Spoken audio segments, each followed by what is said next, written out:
इस सेशन में आप सभी का हार्दिक स्वागत है। आज का विषय होगा मैथमेटिक्स नंबर सिस्टम पार्ट 3 गणित संख्या ज्ञान भाग 3। तो जैसा कि आप समझ चुके हैं कि आज का विषय क्या होगा, गणित संख्या ज्ञान भाग 3 मैथमेटिक्स नंबर सिस्टम पार्ट 3। जैसा आप देख चुके हैं, नंबर सिस्टम या संख्या ज्ञान का भाग 1 और 2। अब हम आपके सामने भाग 3 लेके आएंगे और हमारे सभी वीडियो देखने के लिए कृपया आप चैनल को जरूर सब्सक्राइब कीजिए। तो हम चलते हैं विषय की तरफ। तो आज संख्या ज्ञान भाग 3 के अंतर्गत पहला प्रश्न आपके सामने है। तो इस प्रकार के प्रश्न संख्या ज्ञान में आते हैं। एक प्रश्न इसका कंपलसरी होता है सभी जगह, तो इसका थोड़ा सा हमको सावधानी रखना है, इसके बाद हम हल कर सकते हैं। जैसे कि हम एक ऋण इधर हो गया, एक ऋण इधर, तो पहली बात हमारा धन में आएगा उत्तर। तो उत्तर जो आएगा वो धन में आएगा। तो उत्तर के लिए हम धन में उत्तर ले आएंगे। तो धन का हम समझते हैं कि धन वाली संख्या है। अब यहाँ पर भागफल, वैसे तो हम उत्तर तुरंत समझ जाएंगे क्योंकि धन वाली संख्या केवल यही है, पहली ही है, और जीरो तो आएगा नहीं, कुछ न कुछ भागफल आता ही है। तो ये पहला उत्तर हमारा सही रहेगा, इतना तो हम समझ गए वैसे ही। तो लेकिन हम हल करके आपको दिखाते हैं कि 1/2 कैसे आएगा।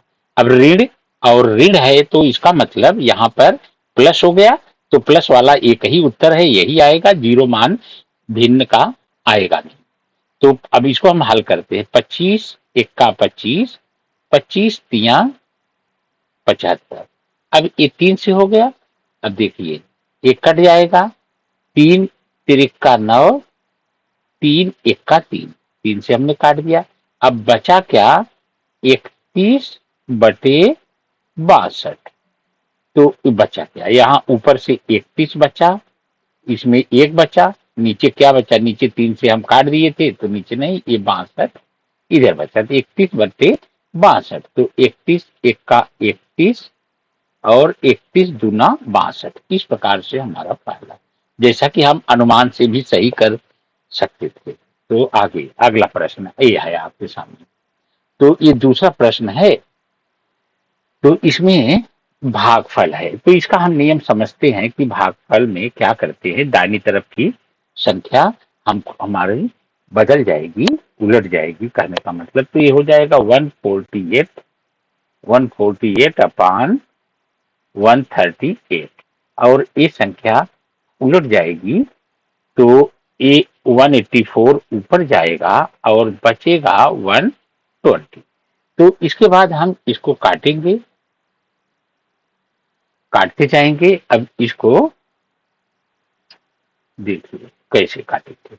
अब यहाँ पर हम दो दो से भी काट सकते हैं और भी हम काट सकते हैं। जैसे बड़ी से बड़े में भी काटना चाहें तो काट सकते हैं। 4 तिहाई 12, 4 से कटेगा, 4 चौक 16, 2 बचेगा, 4 छक 24, ये हम काट। अभी हम और भी काट सकते हैं। काटने के लिए जो दोनों एक पहाड़े से कट जाए, जैसे 6 है 30 है तो फिर 2 से कटेगा, दोनों 15 आया और ऊपर आया 2 से कटा, 2 दूनी 4, 2 तिहाई 6, 23 आया, 15 आया। तो अब इधर का हम देखेंगे। अब ये दोनों तो नहीं कटेंगे क्योंकि ये 23 हो गया और ये 15 हो गया, अब तो नहीं कटेंगे। अब इसको हम देखेंगे कितने से कटते हैं। 6 से कटेगा और देखते हैं 6 दूनी 12, ये तो नहीं कटेगा। 6 दूनी 12, 6 से नहीं, 2 से हम काट के देखते हैं। तो 2 7 14, 2 चौक 8, इसको 2 छक 12, 2 9 18। अब देखो आप, अब यहाँ पर 6 9 हो गया। अब बचा क्या, हम इधर लिखते हैं ऐसा, थोड़ा सा हल इसमें रफ वर्क आपको करना रहेगा। 74 इधर बचा और इधर बचा 23। तो नीचे का हम लिख लेते हैं जरा। 6 9, ये इधर इधर जो बचा था, गुड़े ऊपर 23 बचा और नीचे बचा 15। अब हम इसको देखेंगे। 23 तिया, 3 3 9, 3 2 6, 3 आ गया। अब ये हो गया कितना, ये देखिए 3 हो गया। अब ये 3 से कटेगा नहीं, तो ऊपर आ गया 74 और नीचे आ गया, इधर 15 है, 15 और 3 का गुणा, 15 तिया 45। तो ये आपका हो गया 15 तिया 45, इस 74/45। तो ये उत्तर तीसरा इसका आपका सही होगा, उत्तर तीसरा। ऐसा आपको हल करने हैं, रोक रोक के प्रश्नों को आपको हल करते रहना है। ऐसा नहीं कि आप इसे नहीं, सभी प्रश्न कई बार आपको ज्यादा से ज्यादा प्रश्नों को हल करना है, तभी आप उत्तर उसका निकाल सकते हैं। तो इस प्रकार से अब हम अगला देखेंगे। अगला प्रश्न है इसका तीसरा, प्रश्न क्रमांक 3। तीसरा है ऋण 18/20, ऋण 18/20, बीच में ऋण है 12/17। तो इसमें हम उत्तर देखते हैं कि जब ऋण या धन रहे तो हम उसका क्रॉस मल्टीप्लिकेशन में ही जाएंगे, क्रॉस मल्टीप्लिकेशन ही करते हैं। तो इसको आप देख लीजिए। हाँ, अब इसके लिए हम क्या करेंगे कि जैसा भिन्न के नियम के हिसाब से हम करते जाते हैं, तो इसमें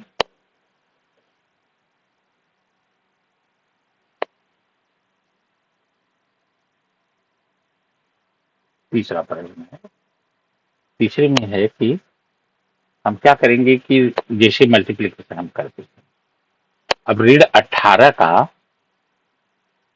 18 गुणे 17 इसका तिर्यक, और फिर नीचे का करते हैं 20 गुणे 17 और बीच का हम माइनस लिखते हैं।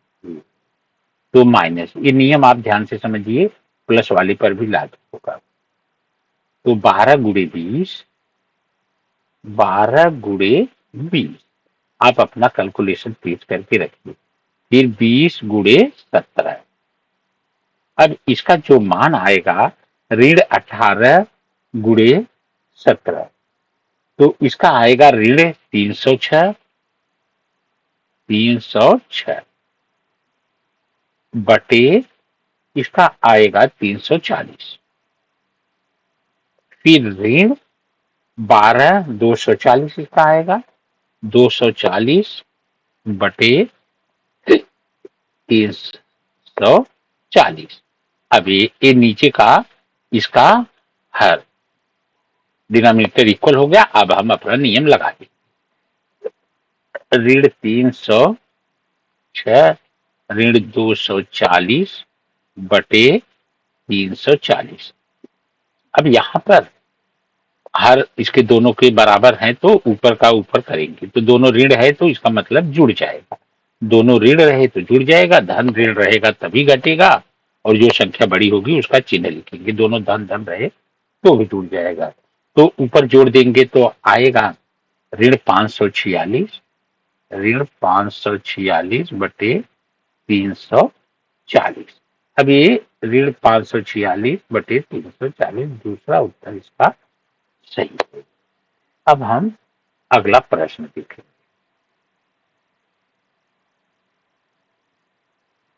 अभी चौथा प्रश्न है ऋण 161 गुणा के रूप में है, तो हम इसको काट करके ही हल करेंगे। हाँ, तो हम इसमें देखेंगे कि ये सभी केवल 2 से विभाजित होने वाली एक ही संख्या है, और यह भी 2 से नहीं होगी, ये भी नहीं होगी। तो हम देखेंगे कि किसी अभाज्य संख्या या अन्य संख्या से विभाजित होती है। तो देखिए इसको, तो हम देखते हैं कि 203 है, तो कितने से जा सकती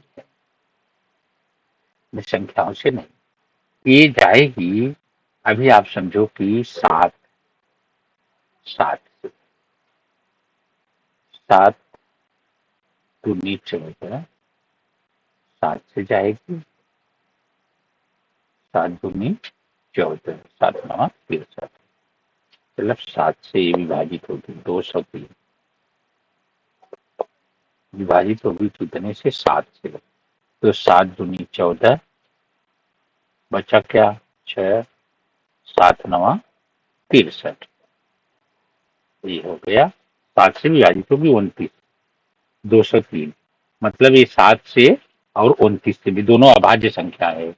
7 भी और 29 भी दोनों अभाज्य संख्या है, इसलिए ये दोनों से विभाजित होगी। इसके बाद 203 हमने देख लिया। अब इसमें नीचे वाले में देखेंगे कि क्या 29 से कोई विभाजित होती है या 7 से। तो 29 से देख लेते हैं। 29 से तो ये 174, 6 9 54, 29 गुणे 6, 6 9 54, 6 दूनी 12, 5 17, ये हो गया। ये देखिए हमने 29 कैसे निकाला, हम पहले 7 से देखे। तो 7 से जब हम भाग किए तो ये 29 आया। 29 आया, इसका मतलब ये हुआ कि ये अभाज्य संख्या 7 और 29 से विभाजित होगी। तो दोनों में हम देखेंगे, तो पहले हम बड़े वाले में देख लिए। तो 29 से इसमें भाग गया तो आया -7, और इसमें भाग गया तो आ गया 6, 29 से। अब हम 161, 161 किससे जाएगा?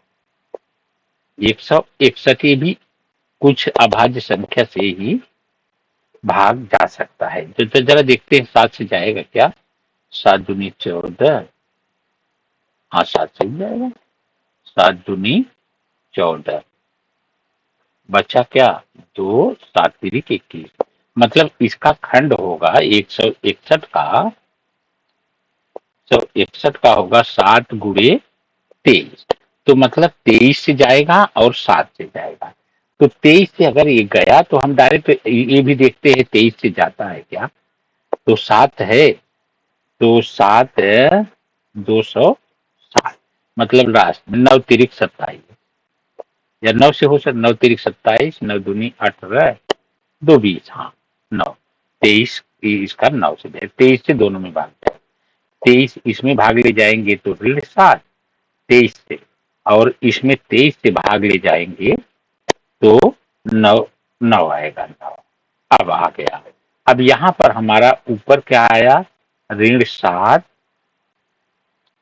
गुणे ऋण 7, ये दोनों ऋण 7 गुणे ऋण 7।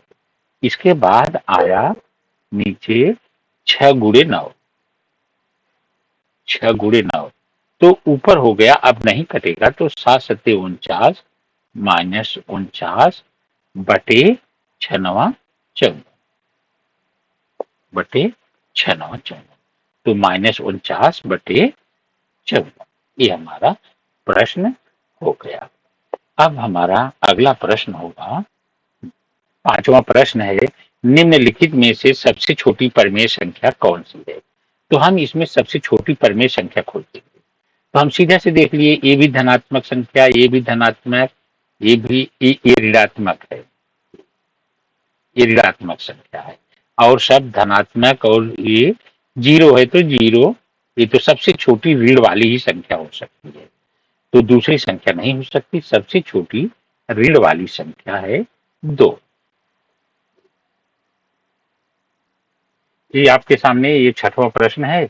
छठवें प्रश्न के लिए हम पहले ए माइनस, बीच में हमें माइनस है, तो हम देखेंगे इसका हर मतलब डिनोमिनेटर 192, 192, तो हम इसी क्रम से करते जाएंगे। अगर डिनोमिनेटर इक्वल है तो हम साधारण प्रक्रिया करेंगे, ये हमको मालूम करना चाहिए। 145 ऋण, बीच का ऋण, इसको लिख दिए।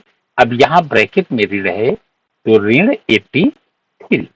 अब नीचे आएगा हमारा 192। अब इसके बाद ये बात हमको यहाँ पर मेन है, जो कि आपको समझना है, क्योंकि दोनों माइनस है तो ये प्लस हो जाएगा। तो ये हो जाएगा 145 प्लस 83 बटे 192। अब हम जोड़ देंगे इसको, तो जोड़ देने पर हमारा आएगा कितना, 228 बटे 192। यहाँ हम जोड़ दिए 5 3 8 8 4 12 1 1 2 192। तो ये हमको मेन इसमें हमको ये देखना था कि ये दोनों का क्या मान होगा। तो ये हो जाएगा उत्तर इसका दूसरा। इसका उत्तर ये आपका दूसरा हो गया। हाँ, आपके सामने ये 7वां प्रश्न है और ये भिन्न की साधारण प्रक्रिया से जुड़ा है, लेकिन आप इसको ध्यान में बैठाइए कि इस प्रकार के प्रश्नों को कैसे करेंगे, क्योंकि कुछ प्रश्न सरलतम आते हैं, कुछ कठिनतम, लेकिन जो सरल प्रश्न है वो आपको हल हो जाने चाहिए। तो इसी प्रश्नों को हम क्रॉस मल्टीप्लिकेशन कर देते हैं, जैसे 3 बटे 3 गुणे 11 बटे 5 गुणे 11 प्लस, बीच में प्लस है तो प्लस 8 गुणे 5 बटे 5 गुणे 11, 5 बटे 11। तो ये हो गया इस प्रकार से। अब आगे करेंगे ऊपर का, तो ऊपर का हो गया कितना, 33, 11 तिया 33 बटे 11 पचे 55 धन 8 पचे 40 बटे 11 पचे 55। तो ऊपर का जुड़ जाएगा 33 धन 40 बटे 55। ये हो जाएगा 3 4 3 7 बटे 55, मतलब 73 बटे 55। तो ये हमारा चौथा उत्तर इसका सही हो जाएगा। 8वां प्रश्न है कि 6 बटे 2 9 बटे 3 12 बटे 4 3 बटे 1 इन सभी परमेय संख्याओं का गुणात्मक प्रतिलोम संख्या। तो सबको हम देखेंगे कि 1 बटे 2 तिहाई 6, मतलब ए 3 तिरिक का सब संख्या आती है 3, सभी में 3 आता है। तो गुणात्मक प्रतिलोम संख्या इनवर्स मल्टीप्लिकेटिव इनवर्स का मतलब होता है कि ऐसी संख्या जिसका गुणा करने पर हमको उत्तर 1 आए। जैसे 3 में हम 3 सभी संख्याओं का मान 3 आ रहा है, तो 3 में हम कितने का गुणा करेंगे कि 1 आए। तो 3 में हम 1 बटे 3 का गुणा करेंगे तो ये 1 आएगा। इसका मतलब इसका गुणात्मक प्रतिलोम 1 बटे 3। इसका मतलब ये पहला हुआ इसका गुणात्मक प्रतिलोम। अब आपके सामने 9वां प्रश्न है, इसको हम काटेंगे ही, काट के सरल करेंगे छोटे से छोटे के रूप में। तो पहले हम देखते हैं 2 से विभाजित होने वाला, ये दोनों 2 से अभी करते हैं। 2 छक 12 2 तिहाई 6, फिर 2 छक 12 2 पचे 10। ये हमारा जाएगा 2 से 130, ये 2 छक 12 2 तिहाई 6। तो ये जाएगा 2 छक 12 2 पचे 10, 65 आया। अब ये दोनों नहीं जाएगा। अब हम देखते हैं कौन सा जा सकता है। अब ये 63 है और ये 142।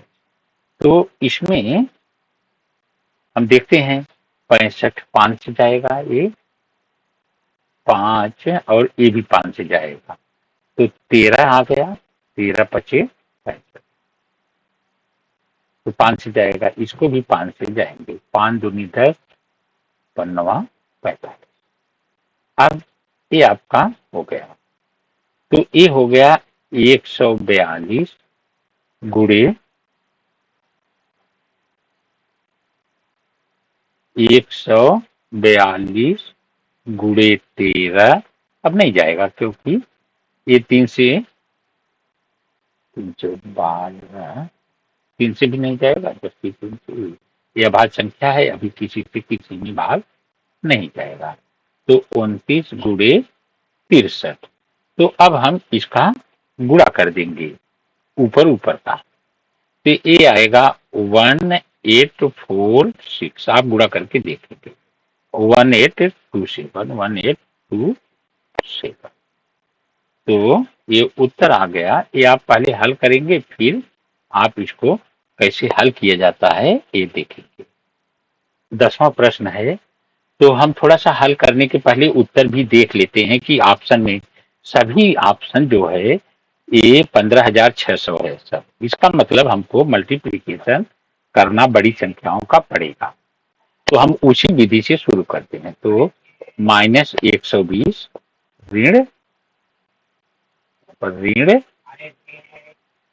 ऋण 112 ये, फिर ये गुणा करेंगे, गुणे 130, फिर नीचे आएगा 120 गुणे 130, क्योंकि हमारा ये देखिए सभी ऑप्शन में ये है तो हम ऐसा ही कर सकते हैं।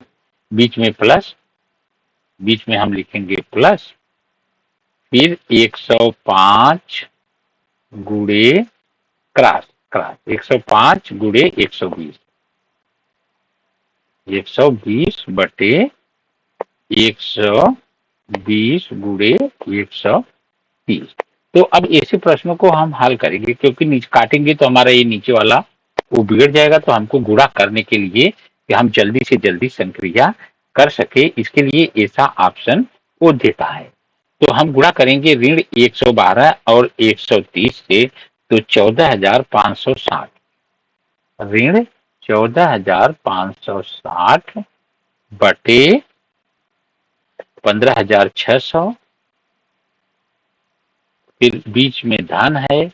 अब इसका 105 गुणे 120 करेंगे तो 12,600, 600 बटे 15,600 फिर चलेगा। अब इसका हर बराबर हो गया। अब हम सीधे साधारण प्रक्रिया करेंगे। ऋण 1456 धन 12600 बटे 15,600। अब हम इसको घटा देंगे, तो घटा देंगे हमारा तो आएगा 14,456 में से ये आएगा 14, ये 60, यहाँ थोड़ा सा गलत हो गया, ये 0, 14,560, ये भी गुणा करने पर 14,560। अब इसमें से हम इसको घटाएंगे तो आएगा -1,960 बटे 15,600, 15,600 आपका मतलब क्रमांक 2, ये दूसरा उत्तर इसका सही है। दूसरा क्रमांक का उत्तर एकदम सही है।